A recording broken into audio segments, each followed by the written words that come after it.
Welcome back, everyone, to a special episode of Against the Call. I'm your host, Nick, and I'm joined by my co-host, Michael. And most importantly, we are joined by Coach Brennan Webb. He is the Tennessee men's golf head coach, and when he played golf at Eastern Tennessee State University, he became a collegiate legend. And on top of that, he has many accolades throughout his 12-year coaching career. And Coach Webb, how's your day going so far? Great day, guys. Got a massive workout in with Scott Stallings this morning. He tried to kill me. Uh, got a little cold tub in after that, lunch with the wife, and then back here for practice at the world's best golf facility. So we can't beat that. What'd you grab for lunch? We got to ask. Little Steamboat Central sandwich, best sandwich in town. Little shout out to them right there. So, Coach Webb, man, we really appreciate you for coming on the show today. And one of our first questions, we just want to get to know you. And our first question for you would be, what got you into golf? Well, it's pretty easy because my dad was the golf pro at the course where I grew up. We lived right on the 11th tee, so really I had no choice. I was there whenever there wasn't snow on the ground, and we were there from kind of morning till night. Got up before school and pulled out all the carts and went to school and came back and hung out until dark and put them all away. So it was that's just where we were and what we did. And just pretty fortunate to grow up there, to be honest. I mean, living right by the 11th hole, you ever worried about some stray balls hitting? No, I was far enough away from the tee. Okay. We were good. Yeah, we were just by the tee, so not by the tee, not where the drives were landing. So we're good. And now, I mean, you grew up around the golf course. Did you ever get a job working for the course? Well, I just worked for my dad. I had to work or else he wasn't going to feed me. That was kind of the deal. I was trying to try to do as much as I could around there to help out because both my parents worked so hard to give my sister and I the opportunities that they gave us. And certainly, like every kid, I didn't want to be doing it, but figured out we need to do as much as we could. So I didn't do as much as the people that actually worked there by any means, but I got some shifts in for sure. Well, and your other when you growing up, did you just play golf or did you play other sports? No, man, I played. If they kept score, I played it. That was I played everything. I was played hockey, baseball, basketball, ran track, played some soccer, whatever there was a scoreboard, I was in. Now, would you say that you're a pretty competitive guy? Yeah, I'd say that's Okay. probably the case. Yeah, I think my wife would attest to that for sure. Now, we were talking about hockey just a little bit before we started this, and I had to save this question. I mean, you grew up in Ontario, Canada, correct? So Yep. hockey's like the biggest thing that's there. And we recently saw a picture that you went to a Predators game, and we just wanted to ask, do you still like a Canadian hockey team? No, so that's a big controversy, I guess, with my buddy. So I grew up in Toronto. Obviously, like the Toronto Maple Leafs it's a religion, like that's just what you do. And I was fortunate enough, my godfather had season tickets, so I went to a lot of Leaf games and went to the playoffs. But I met my wife at a Tampa Bay Lightning game, and she worked for the Lightning. And they were terrible. And I was like, well, I'm living in Tampa. I had really nothing else to do. I was playing professional golf. I was like, I'm going to go. I'd go to the Lightning games and hang out. And I had a really good buddy that was the goalie coach for the Lightning. And so I went to like 25, 30 games a year. Combination of I really liked hockey and I really liked my wife. And so chased her down around that rink while she was working. And I was, kind of watching games and just so turned into a big Lightning fan. We ended up living in Tampa after we were married for probably about 10 years after we were married. So I lived there probably 13 years total. We ended up being season ticket holders after we had both kind of moved on and then moved away to Georgia Tech, start there. Then I went up to Middle Tennessee and we got Pred season tickets up there. So we just kind of loved hockey. That was like our date night stuff that we did. And fortunate enough that when we were there is when the Preds made their run to the Stanley Cup Finals. So I'm a Lightning fan. Like that's who I cheer for, who I kind of care the most about. My buddy that was at the Lightning is now the Stars goalie coach, so that's kind of my secondary team. I'll cheer for them. But if they played the Lightning, I'd cheer for the Lightning. But now that the Leafs got really, really, really lucky to beat the Lightning and eliminate them, I'm on to the Stars. Yeah, I know you mentioned Leafs and kind of stung when you said that word for sure. The Maple Leaves and the Lightning. we're not going to get into that. That's hockey. This is golf. So Yeah. we can move on. But yeah, do you root for the Predators sometimes too, right? Yeah. I mean, obviously, when I was there and season ticket holders, we got involved in the Preds and stuff. But since I've got to Knoxville 5 years ago, I've kind of lost a little bit of connection with the Preds, and still we'll watch a game every now and then. But mostly, if I'm going to watch a game, it'll be the Lightning or the Stars. Yeah. Great teams. Well, one of my next question I have for you growing up, what was a golfer you looked up to? Oh man, I was a Jack Nicklaus guy. Like he was kind of who my parents liked, and that was who I was. Like I can remember I was, I guess, 11 years old when he won the Masters at 46, and I still can vividly remember watching that and thinking that was just the coolest thing of all time. So yeah, I was a Nicklaus guy, and he was always who I was cheering for.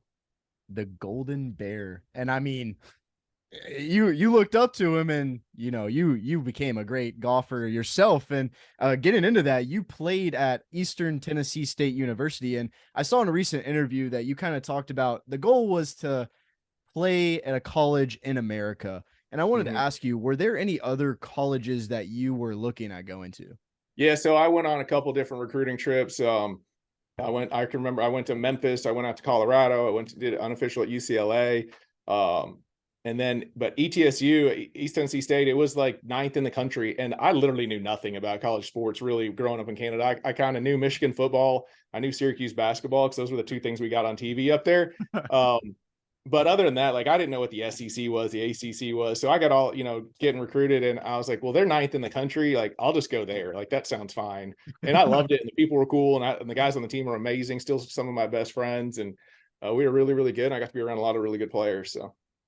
Incredible. I mean, during your time at ETSU, you helped lead your team to the #1 seed in the entire nation. And what was your fondest memory being on that team? Just kind of like being around the guys and like how cool they were and how much fun it was to win and be like, I was not like the star player by any means at that time. I was just like kind of one of those guys at the bottom of the starting lineup that's trying to keep his spot, and just to be around those guys and kind of see what it's like my first kind of introduction to what an really elite athlete looked like, and up close and personal. And three of those guys went on and won PGA Tour events, and I think at one stage there was a team that like 6 of us ended up having at least our full status on the Korn Ferry Tour. So to be around that many good players and be like kind of enjoy that and the competition and how much we just tried to beat each other's brains, and like that was fun. I mean, you're a competitive guy and you're playing with some of the best. Were you a big trash talker? A little bit, a little bit. You kind of had to do that. That was a fun thing to do. I think that, people that know me now would consider me a trash talker or, a smart ass, but one are the same. The same thing for sure. Yeah. During your time as a player, what was some of the best advice that you were given as a player, and how do you pass that down to your players? Yeah, I mean, I think about like I always tell you guys like what I would change if I could go back and do it over again, and the thing that like I never really thought about while I was playing, and people would kind of say it to me and you just kind of shove it off because you're like, well, I just got to go to the range and get better at hitting the ball. But the way you talk to yourself and kind of how you think and how you deal with the expectations and the disappointment of not living up to those expectations. Like if I could go back and change one thing, it'd be like be easier on myself, to understand that it's really, really hard and you're trying to achieve like something that not a lot of people can do. And so I felt like that's the one thing. And I remember, a couple of guys telling me like, hey, you just got to chill out. Like it's almost like you're trying too hard. And I was like one of those guys, I probably knew deep down I wasn't good enough to like make it. And so I just did everything I could to try to turn over every stone and do my best. And it was, so that's probably the one thing I'd like go back and or wish I listened to a little bit more. Yeah. Well, one of your pro wins was the 2010 Coors Light Open. Can you just walk us through that? Yeah, so that was a really cool tournament. It was a big deal down in Southwest Florida. It's been going on for like 50 or 60 years. My favorite story of the Coors Light Open, my wife had just given birth to our first child, and she had a stroller pushing her around, and she had some relatives down there, and the guys like sponsors of the tournament. I was leading going into the last day, and so she kind of gotten to know them a little bit. And on like the third hole, they brought her out a case of Coors Light and she put it in the stroller, and her like relatives drank the Coors Light the entire day. So like we were on brand that week. And then, just kind of played with a couple of guys that were PGA Tour guys that, you know, were from Naples area, and Tommy Tolles and George McNeil. So it was really cool. It was fun. You know, I needed the 10 grand. I think it was 10 grand at the time. I really needed it. So it was a enjoyable win, and very, very much needed at the same time, especially after, like, my daughter was probably 3 months old at that time. Much needed 10 grand as pocket change. But on top of that, with you you know, playing in Florida a little bit, you know, mentioning living there, your first coaching job was at USF. You were a assistant coach. And what events unfolded for you to get into the job coach or the coaching job scene? So I had lost my Corn Ferry Tour card.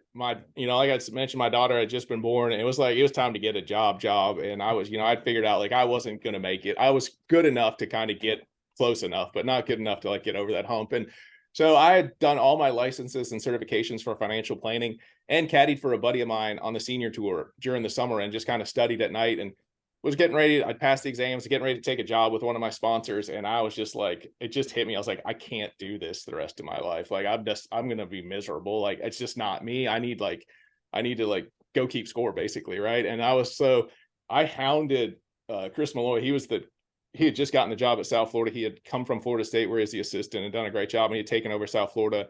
And I was hounded him, like, let me try this.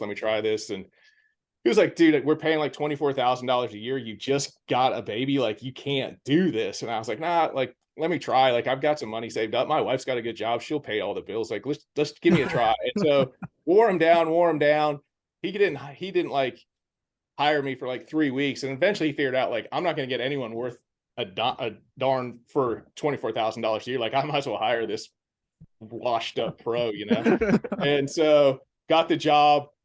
Worked really, really hard, loved it, got in. Chris was a great recruiter, and he kind of taught me about the recruiting aspect, and I just dove right into recruiting as much as I could, and was there for a year, and unfortunately enough got offered the assistant job at Georgia Tech, and kind of my career was off and running after that. But yeah, it was me wearing Chris out, and him finally realizing, I guess I'm gonna have to hire this guy. And so funny thing is, like, I didn't know Chris at all when that happened, but now, you know, Chris is my best friend in the world, and he's the head coach at Ole Miss, doing incredible things over there. So it's kind of cool. We're both in the SEC now after that kind of start.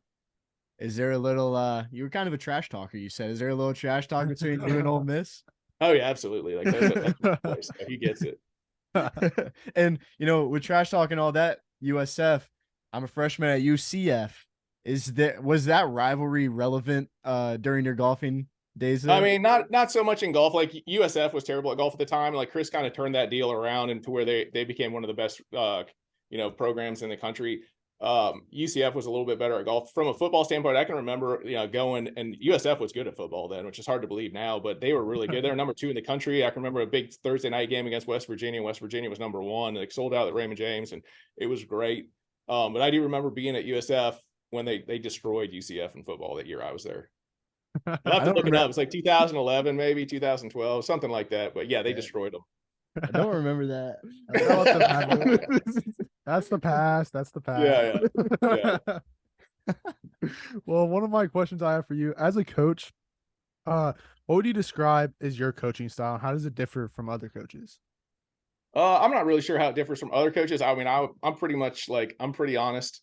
I have high standards, high expectations. You know, we're trying to be the best program in the country, and there's standards that go with that, and a responsibility that comes with that statement, and holding ourselves accountable to that. So, you know, we get after it, and I'm pretty hard on, like, living up to those standards, because everyone here says they want to go play the PGA Tour, and I know how hard that is, right? And so I'm trying to hold everyone accountable to that, and you know, be thankful for these opportunities, not let them go to waste, and look back in 15 years and go, dang, I wish I had actually worked. Yeah. With like turning into a coach, you know, you later went on to be an assistant coach and assistant head coach for Bruce Hepler over at Georgia Tech. And, you know, he's arguably one of the best collegiate golf head coaches ever. And we just got to ask, what did you learn from him that you apply to your head coaching career now? I think that in itself, you know, like, just the standard, like, he demanded the excellence, and Georgia Tech was like, it was a place that demanded excellence. You know, the academics were really hard. The golf was high standard. And so he was true to his standards, and he was very honest with these guys. He wasn't trying to be their best friend. No, not that he was a bad guy. He's a great guy, one of the best people I've ever met. But the same. Like, these guys say they want to go play the PGA Tour. Well, this is what it takes. You can't do, half-assed. Like, you have to get after it and do and hold yourself accountable and be responsible and take it on. And so he was just that way. And like he motivated, you just wanted to be good when you were around him, because he set such a high standard for himself and he worked so hard, and it turned, made that program just incredible. Yeah, the excellence, being taught to you and, to have that on your players, it paid off because you became the 2018 CUSA Head Coach of the Year for Middle Tennessee State University. You also produced back-to-back CUSA Freshman of the Year honorees. You led the Blue Raiders to 4 tournament titles in 3 years, or 3 seasons, my fault. And, you have many more accolades along with that. When did the head coaching opportunity present itself for you? And were you kind of nervous going into it? No, I mean, I'd had some opportunities to leave Georgia Tech the summer before, and just kind of didn't feel right. And probably some bigger schools name wise than Middle Tennessee State, but I had known the former golf coach of Middle Tennessee, and he was getting into administration, and that was an attraction because you don't get a whole lot of administrators that care about college golf or really are like in depth. Obviously, that's not a huge revenue mover for them, and so that was like an attraction that I knew I was going to have the support to go do the things I wanted, because Witt was moving into administration and he was going to be basically my boss, and he cared about the Middle Tennessee program because he had been played there, assistant coach, head coach, like it was something important to him. And so the fact he came and like offered me that job and expressed like that we're going to have the support to do the things that we actually eventually ended up going to do, like that was awesome. And so now I wasn't nervous. I mean, it was time, and I felt like after being around Coach Hepler and learned what I had from him, like I was ready to take it on, and I was happy I did. I loved my time in Murfreesboro. It was incredible. Yeah. Now there's a lot of different aspects that go into coaching, and coaches love that. What is your favorite part of coaching? I'd say it's kind of evolved over the years. Like when I started out and when I was like an assistant, like the recruiting was 100%. Like I loved it. Like I loved getting in there and getting after it, and out recruiting someone, out working someone. As I've kind of gotten to be a little bit older, and I'm a dad, and there's the relationships with these guys, and like to see them grow, and like I've got guys on my team that are fifth year guys now, and to see where they were as a freshman and when we all got to the University of Tennessee and to where they are now, like it's really, really cool. And so like that's what kind of keeps me going, even when we kind of maybe butt heads a little bit. I know that what that looks like, down the line, if we keep just getting after it, and how important, it's going to be to set up success for the rest of their life. It's amazing. Like that's the best part of it now. Yeah, there's always like a balance of, being a head coach and being a friend. Do you ever see some of your guys as sons? Oh yeah, absolutely. I mean, they probably don't like that thinking, but yeah, it's like they are like, and my wife says it, it's like you have 12 sons, like, or whatever, 11 sons, like there's certainly like that emotional involvement, and some guys you're closer to, and some guys want more from you, and that's okay, and doesn't mean the other people are bad guys or not trying or whatever. But it's like, yeah, you develop relationships. And my favorite thing now is like, now that I've kind of been a head coach now for 8 years, to have relations with the guys that are done, right, and moved on and now getting married and having kids, and like to be able to like talk to a guy about something he's having to struggle with a girlfriend, or onto a job, or help a guy get connected to a job and all that stuff. Like that's when it's really kind of cool. You're the go-to guy for the team. You don't even need a team counselor or anything like that. I need the counselor. That's who the counselor. That's perfect. I do want to bring this back up about the 2018 CUSA Head Coach of the Year. Was that award expected, or were you not expecting it? Well, we won the conference championship like 2 years before. The team hadn't been very good, so I think that kind of is like the Coach of the Year deal, right? It's whoever like exceeds expectations. What team does, like the guy that starts the year off favorites and wins, he's never the Coach of the Year. Like, well, he just did what he's supposed to do, kind of thing. So I think that's probably where it came from. We were a really good team that year, which was my second year at Conference USA. I brought a transfer in that was an incredible player. We got some guys from Knoxville to come over and play, and they were great, and both all conference guys. And so I was expecting us to be better that year. I knew that what the opportunity we had, and so probably not the other guys who weren't really paying attention. So that was the expectations exceeded theirs, but it kind of matched mine. Yeah. Super good. Well, one of my next questions I have for you is, What does a typical team practice consist of at Tennessee? So if we're gonna like get together and practice, we're probably almost always gonna do short game stuff. These guys are gonna go hit balls. Like everyone's gonna go hit balls. It's just the constant like get in there and compete in the short game stuff that we kind of have to remind them of sometimes. Days like today, it's probably blowing 25, 30 out here off the river. Like it doesn't do a whole lot of sense to do a lot of ball hitting. So we're out chipping and putting, had a couple what we call short game gauntlets today, and practice ended about an hour ago, and these guys are still trying to get them done. And it's just that kind of like competition and stuff is what we're going to do if we're getting together to practice. But we don't have a whole lot of organized practices. We've kind of got that culture now. I feel like where guys are kind of going to come do their work and get it done. Whereas like I growing up, playing high school sports and stuff like that, if you like go to detention or if you get a bad grade and stuff like that, there's a punishment at practice. Do you have any Yeah. of those if that ever comes up? Nah, not really. Like we've kind of like let it be policed by the guys on the team, and I stay out of it. So maybe early on we did some we call them prowlers or sleds. We did push those on the indoor turf of the football stadium now. But now, man, if someone's in the penalty box, the older guys kind of look after it, and I stay out of it and enjoy hearing about it the next day. Though You just try not to be the bad guy. I respect that's that. right. Yeah, I gotta ask. I'm a Tennessee fan in Florida. It's hard enough, Yeah. being a Tennessee fan for some things, anyways. But I gotta ask you this. You played at ETSU, coached at MTSU. Are you a big fan of the Tennessee orange? I mean, I see you wearing it right now, but a lot of people they give me crap about it. Are you a fan? I mean, it's the most beautiful color in the world. I mean, anyone that says otherwise is just lying to themselves. It's incredible. That's the exact answer I was looking for. Perfect. And Coach Webb, during your 6 years at the University of Tennessee, you've captured 8 team and 8 individual titles, including Caleb Surratt's 2023 individual SEC championship, very recent. What were the goals that you set for yourself when coming to the University of Tennessee after your success at all the other programs?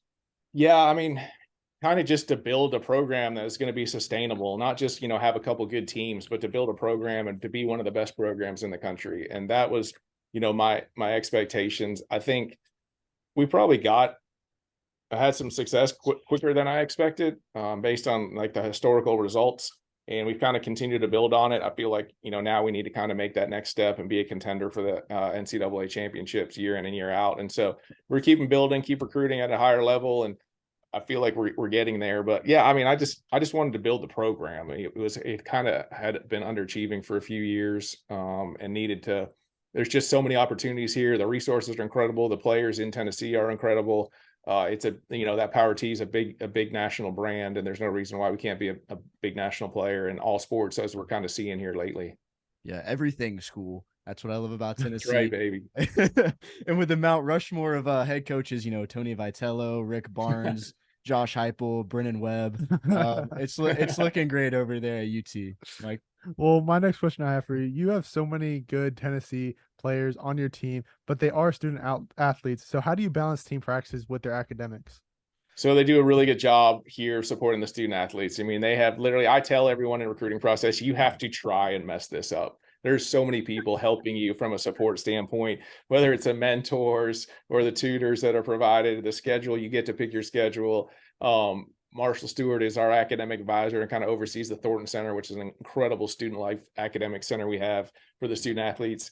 And so, if someone is not having success in the classroom, they're really have done nothing. And so it's very easy to point out and kind of turn that ship around. You get about one semester to go that direction before we get that thing turned around, or else, we might have to get back on those sleds.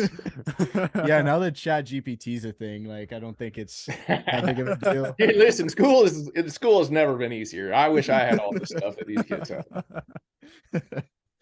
Earlier you mentioned you're in love with the recruiting process, and one of my questions is, what's your pitch to like UT recruits whenever you're trying to recruit them? I mean, it's like, just look, if you want to go play the PGA Tour, what else do you need? We have everything you need. We've got the best practice facility in the country. You're going to get all of the best resources and support from, nutrition and your physical training, your mental health, all of these things that are here. And then the guys on the team, you're going to be around guys that also want to be great, and they're going to push you every single day. like we talked about earlier, we're going to be held to a high standard. Your expectations are going to be high. All of the cool stuff we have, like we talk about, it's awesome. We're building a $3 million weight room on our practice tee here for just the golf team right now. Like, that's insane. But that's not what's going to put you on the PGA Tour, right? It's the people you're around, the energy that you are having and sharing with your teammates and being pushed in that way. So, I love it. Like, you can come here and do things other people haven't done either. And that's a nice thing for a guy that is competitive and wants to do something. Like, when Caleb Surratt gets on the PGA Tour, there is not going to be a more loved athlete in the city of Knoxville. And if he had gone somewhere else that's maybe had a good golf program traditionally and has a few guys on the tour, well, he's just another guy on the tour. And eventually we're going to get there, but by then the groundswell of the wave of orange love is going to be so high, we're just going to keep rolling them out there. Man, I goosebumps after hearing that one for sure. You mentioned Caleb Surratt. When you were recruiting him, did you see potential in him to be a generational talent right off the bat? Immediately from the very, very first conversation, and anyone that's ever met Caleb would say the same thing. It's the level of maturity and desire he has to be great at this game is insane for, at that time, a 16-year-old. It's unmatched. You talk about wanting to do things that other people haven't done, and just he does everything that you need to do. He never lets anything go for granted. It's all the time, all golf. Just, I'm going to do everything I can, and I'm going to be the best player in the world. Seems like that's him. And with your teams in the past, have you had team captains? Do you assign team captains? No, it kind of just happens organically. I've never had an assigned team captain. It doesn't take too long to figure out who the leaders are and who, I guess I've heard the term leadership council is, of who I need to go talk to make sure we're heading in the right direction. If there's kind of anything going on behind the scenes or whatever, but I've never really assigned a team captain. You can figure it out pretty easily. That makes sense. Yeah. Now, earlier I asked you what a typical practice is like. My next question I have is, are any of the practices or drills you do with your team now, is it something you did when you were in college? Maybe not necessarily when I was in college, but definitely as a professional. Some of the completion drills that we may do, like, you have to do this before you can do this, and those are things that I implement in my practice that I learned from great players that were on the PGA Tour and that I got to hang out with. And so, yeah, there's a lot of stuff like that, but I still have learned things in college that I will teach guys today. As far as I have a teammate that taught me how to hit a certain short game shot. I still tell that about guys today. I had a teammate that talked to me about what he was thinking about when he was putting. I told that to a guy last week, before the final round of the SEC championship. So all of those experiences, they add up, and they're somewhere stored in this brain of mine that has 10,000 things going on at once. And every now and then I get lucky and pull out the right one. But yeah, I mean, I've been lucky to be around so many great people and learn, but in college and professional for sure. Is there a specific story that the guys just know you're going to tell whenever you start bringing it up? It's like that one story your parents tell you. I'm sure there is, but they're smart enough not to let it go, because they'll know they'll never get to hear it again. And I'm sure there's some under the breath giggling as I tell whatever that story is, but these guys enjoy that stuff so much to get one up on me that they're not going to let that slide and let me know what it is. Then I'll never tell it again. Dang. Yeah, that makes sense. Michael. Well, the next question I have for you is, in your opinion, what's the most rewarding part about being a coach? Yeah, just the relationships with the guys, like we talked about earlier, being around them as they grow and see how much that they improve in other aspects of their life and learn, and to see the maturity and them take on some of the things that I had to take on and see how they handle it. And like I said, after the guys graduate, to develop relationships with them on a deeper level, it's been awesome. Yeah, and you mentioned earlier about the orange wave that's going to happen whenever Tennessee golf is superior. They're up there. And one of my questions for you is, what are some things that you believe need to happen in order to kind of bring more attention to golf at the collegiate level in general? Yeah, I mean, I think the more that it's on TV, you're right, that's always the driver of attention, and it's hard to get a bunch of cameras out on a golf course and cover it properly. But I think that, there's so many people at the ground level that have so much passion for this sport. And I think as people kind of continue to see it, the more it's on TV, the more different teams are winning a national championship or an SEC championship, and people just start to get that flow and start that following. I think there's room in the media to do a much better job talking about the players that play college golf and how great they are. And especially now with this PGA Tour you're going to see guys that are going to leave school after the NCAA championship, get their PGA Tour card from PGA Tour U and go have immediate success, because that's how good these guys are. They're so much better at this age than we were. They're ready to go out there and have success. And that, I think all that stuff is just going to keep growing. As the PGA Tour U, I think, is a huge vehicle to kind of bring more attention to college golf. And you see it now on the ticker on the bottom of the Golf Channel with the logos and different schools. I think that's cool. Yeah. Well Definitely. said. Maybe one day it'll be up in the ranks of football, basketball. And I don't know, baseball. man. I don't know about that. I don't know about those ranks, but we can get close. We can be like the fourth most important sport on campus. Already on the Mount Rushmore. So. There you go. I'll take it. Those are some good dudes. Now, my next question I have for you is: your players have been practicing you for a very long time. Do you believe they can beat you? Oh, 100%, man. I am so old and broke down. These guys hit it 100 yards further than I do now. So I'll get in there every now and then and just wear them down mentally and talk enough trash that they don't know what way is up. But yeah, no, these guys are way, way better than maybe even better than I was at my best. So certainly from a talent standpoint, but I still got them mentally for sure. Now, this is going to be a question that I'm very curious about from you, Coach Webb. Throughout your golf career as like a player and a coach, have you ever encountered any interesting superstitions that players around you have done before a match or around? I mean, I'm sure there's a ton. Like, I had a bunch of superstitions myself, and I'm nothing's really like popping up into my head, but there's certainly a lot of I think golf is kind of leads itself to that, just because of the monotony and the routine of it all. And like all of a sudden you're like, well, I had in and out yesterday and I shot 67. I'm having in and out again. Like I had in and out 7 times in 4 days one time when I was playing really well in the California tournament. Like that stuff like gets going. And I think it just kind of, like you said, because of the routine and the monotony of it, that leads itself to like those kind of temporary superstitions, I'd say. Do any of the players have like lucky socks? I don't know if they have any lucky socks. There's a lot of like bracelets that their girlfriends made for them. I think and even an anklet from Lance. So like it's there's that stuff, but I think they're smart enough to know like they need to keep their girlfriend happy. Happy wife, happy life. There you go. I want to jump into this next kind of section of questions with you about travel. You've been around the world. You've seen a lot of amazing courses, been to a lot of amazing places, lived in a lot of amazing, states and cities. What's your most favorite course you've ever played on? I mean, it's easy to say Augusta National. Like that's a pretty good one. But as far as like just the feeling in the day, playing at St. Andrews was just awesome. Like it was amazing. I was like the second group off on a Saturday morning, got to play with my dad and my sister, and then got done, had lunch and, at the pub next door to the 18th green, and then just kind of came back out and just watched people play 18, and to see the smiles and the joy on people's face and to look around and think all of the greats of golf have been standing on that green, right? Like that was awesome. And so I'll never forget that feeling of just being around the 18th green after we were done and seeing that, like that's just feeling that energy. And like, as a guy that just is obsessed with golf, like that was it. Yeah, that's perfect. And that's going to lead me to my next question. You traveled a lot. So what was your favorite country you've been to for golf?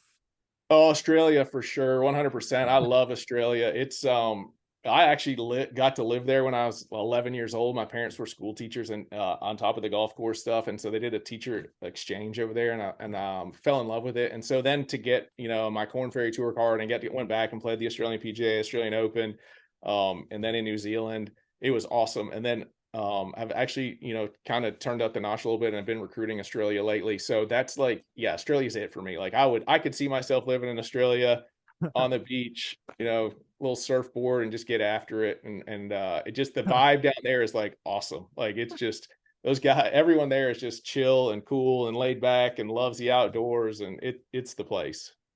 Now, is it true about all the like dangerous animals there? Did you ever encounter any of those? I did get pulled off the beach for a shark attack. Yeah. The helicopters came in and flew over and kind of chased this I don't even know what they're called, pods of sharks or pack of sharks or group of sharks, and kind of scared them back into the ocean. But I can, yeah, that's a real deal.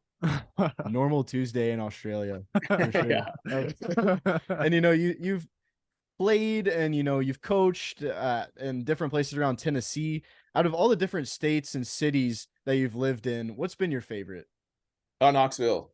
Easy, man. Knoxville's it. I love Knoxville. Outdoor areas here. Got into boating and hiking and just being outside, and just the energy and love and passion people have for the University of Tennessee has probably made it a little bit easier to live here for me as being a coach. But yeah, it's awesome. I loved everything. I love Tennessee, like Johnson City, going to school there, and in Murfreesboro, some of my best friends live there. Like, just the people of Tennessee are really, really welcoming and hospitable and friendly. I really like it. Yeah, yes, sir. Michael?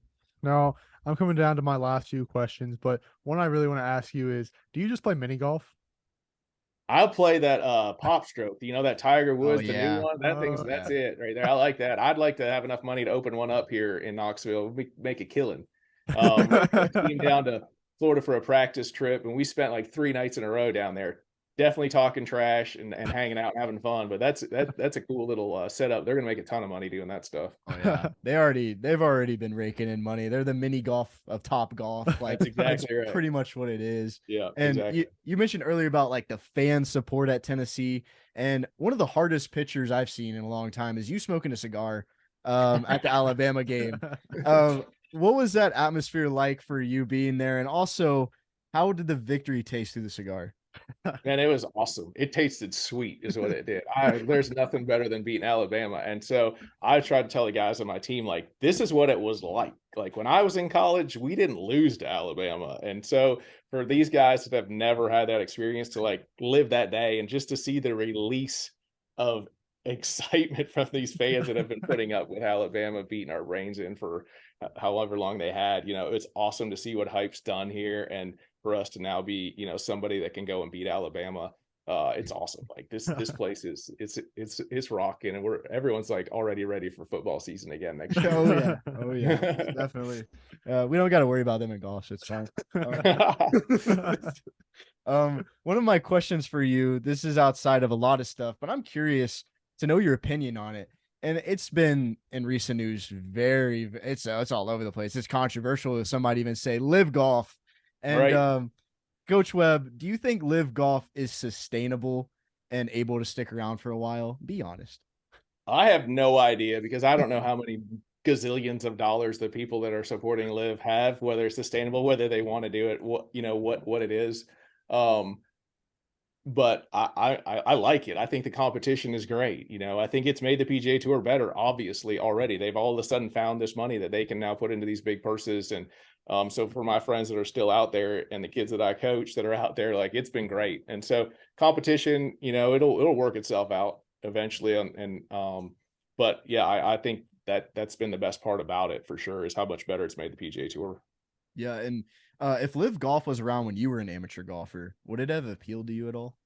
I mean, the $10 million signing bonus would have appealed to me for sure. I think that would have been amazing. But the one cool thing about it I do like is the team aspect of it. I think that's gives you guys a lot of energy. I know, I've had a lot of friends that have gone to play the PGA Tour for 15 years. I mean, that's a lonely life and a lonely existence at times. And if things aren't going well, it can be tough, which is hard for people that dreamed of playing the PGA Tour to understand, but it is. And so I think maybe the team aspect of that will make that a little bit easier. Very, very true. And going forward, who has been one of the coolest golfers that's ever got to meet you? Who's ever got to meet me? Yeah. There's been a lot of cool golfers that have got to meet me.